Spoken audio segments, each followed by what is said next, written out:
Le Thor est comparable à la respiration de l'univers. Il s'agit de la forme que prend le flux d'énergie à tout niveau de l'existence. Mais il y a également une structure sous-jacente dans laquelle les flux s'assemblent, comme une sorte de squelette.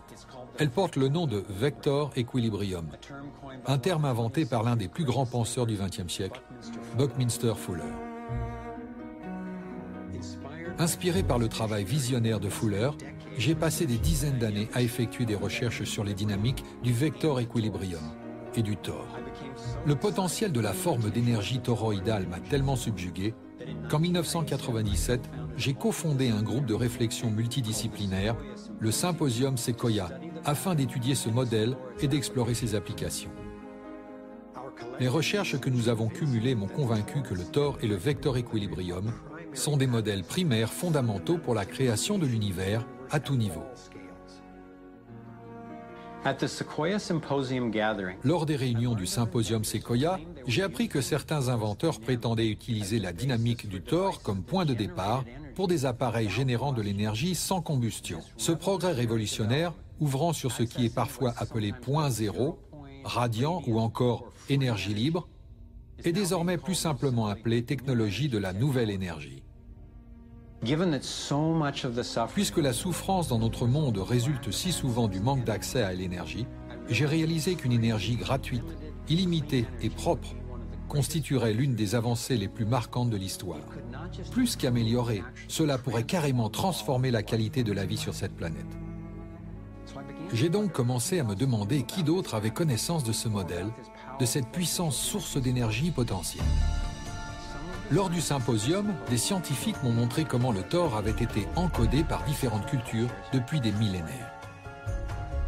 Apparemment, les cultures ancestrales ont ancré ce code dans les formes les plus durables dont elles disposaient, dans les histoires, les icônes, les alphabets et les constructions.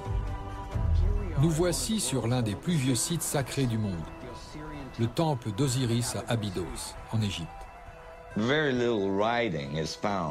Très peu d'écrits ont été trouvés dans le temple d'Osiris. Cependant, il existe une information très importante dans ce temple.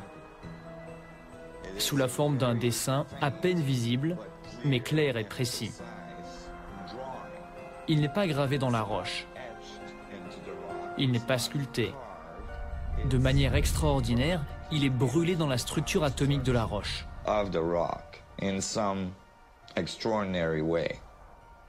Nassim a décodé le symbole d'Osiris en 3 dimensions. Étant donné que notre monde n'est pas en 2 dimensions, il est logique que les codes donnant des informations à son sujet ne soient pas limités à des représentations plates.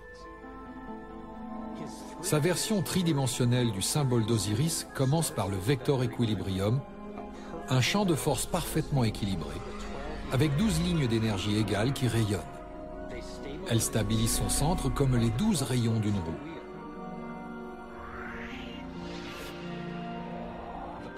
Le modèle primaire du flux d'énergie équilibré autour de cette structure est le Thor.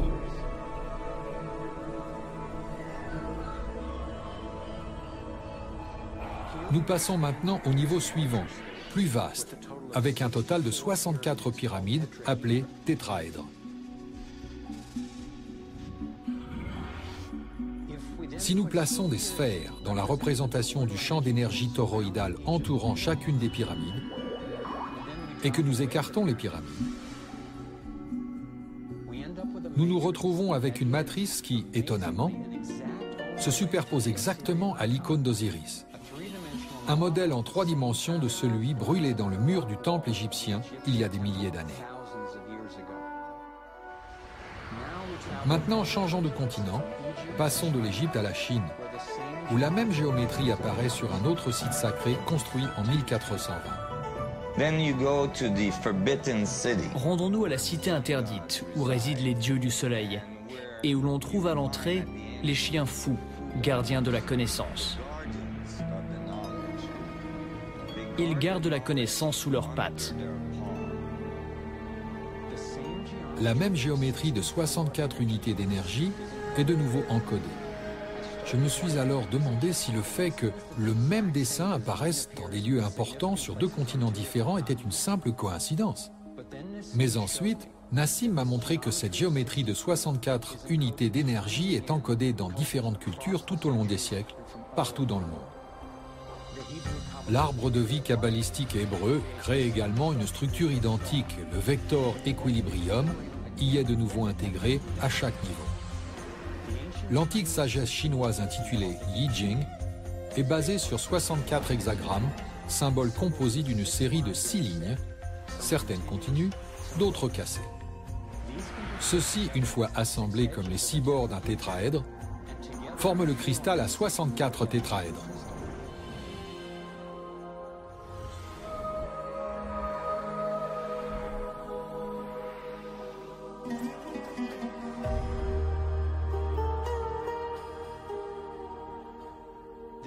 Le même modèle réapparaît dans la recherche scientifique moderne. La double hélice se caractérise par un alphabet de 64 codons utilisés pour encoder notre ADN humain. J'avais constaté que la connaissance de la géométrie vivante de l'univers était très avancée il y a des milliers d'années. Mais comment donc pouvait-il en savoir autant ?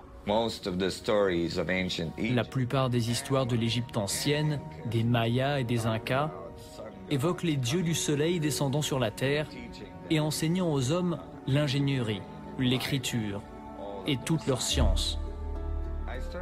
J'ai commencé à me demander si tous ces dieux du soleil n'étaient pas des civilisations avancées provenant d'une autre partie de notre galaxie.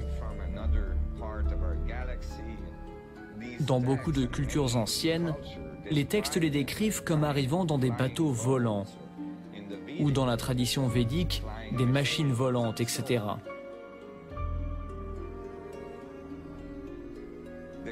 La venue de ces dieux du soleil a été mentionnée à maintes reprises à travers l'histoire.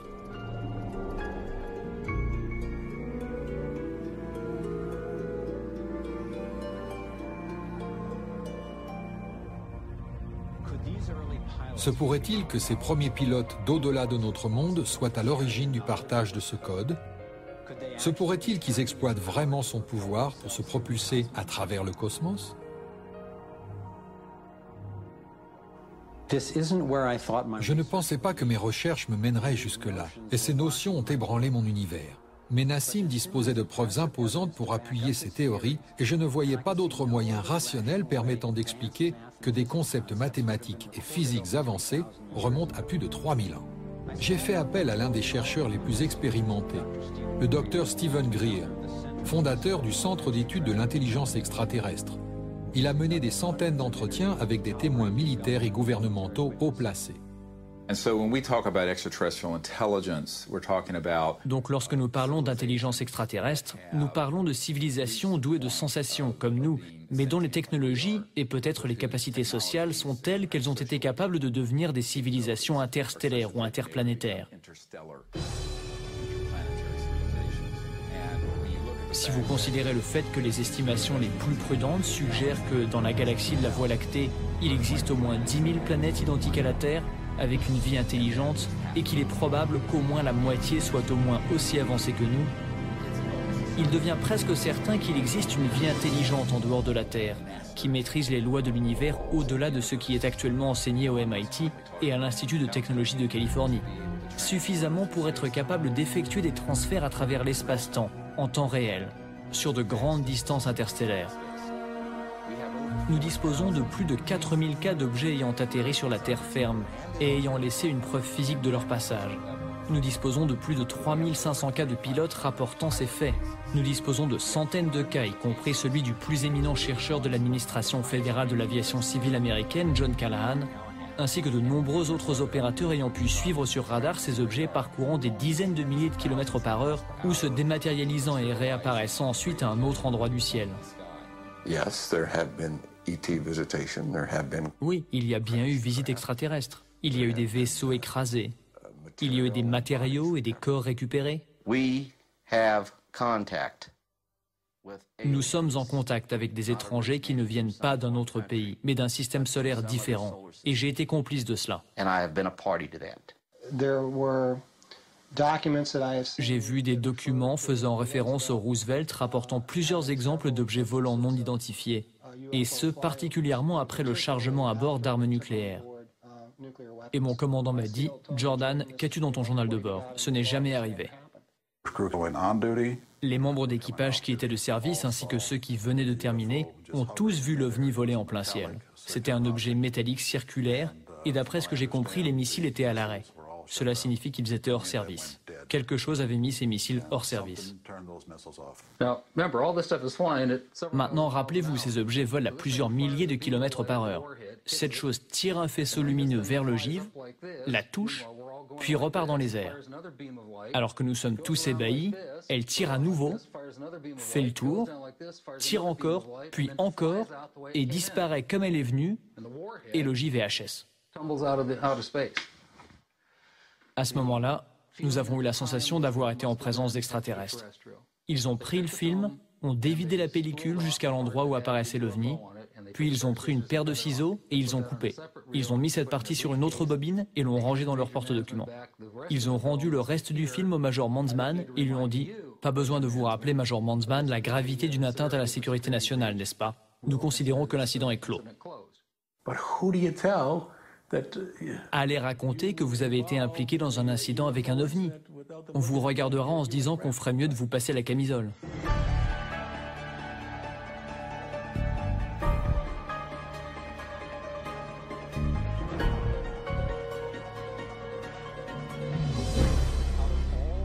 Parmi toutes les preuves attestant de l'existence des ovnis, un phénomène extraordinaire ne cesse de me surprendre et de m'inspirer.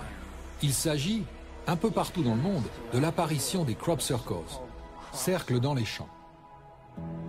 Ces formes élaborées apparaissent mystérieusement dans les cultures de céréales, de telle manière que les tiges sont couchées, mais pas coupées. 5000 de ces formes sont apparues dans 30 pays, essentiellement en Angleterre. Les médias ont incité beaucoup de gens, moi y compris au début, à voir dans ces formes un canular, l'œuvre d'un petit réseau de blagueurs agissant la nuit. Bien sûr, il y a eu de fausses versions, mais celles réalisées par la main de l'homme sont grossières en comparaison avec la majorité de ces élégantes créations.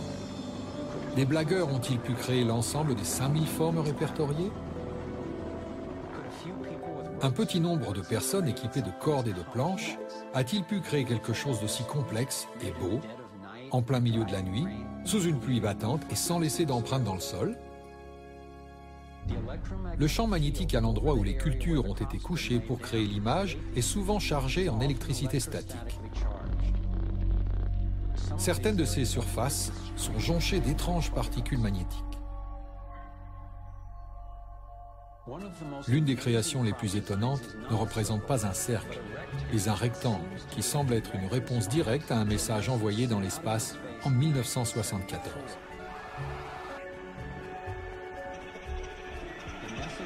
Le message était un signal radio indiquant la localisation de notre planète dans le système solaire et la présence des terriens, envoyé dans l'espoir qu'il puisse être reçu et interprété par une intelligence extraterrestre.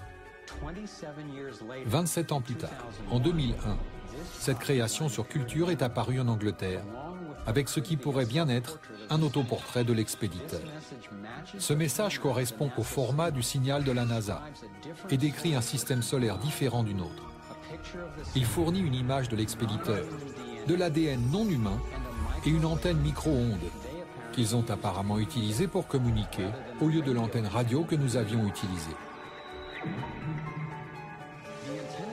Le symbole de l'antenne était apparu une année auparavant exactement dans le même champ, juste à côté d'une antenne radio en service, similaire à celle que la NASA avait employée pour envoyer le signal original. La NASA continue de nier tout contact extraterrestre, quel qu'il soit.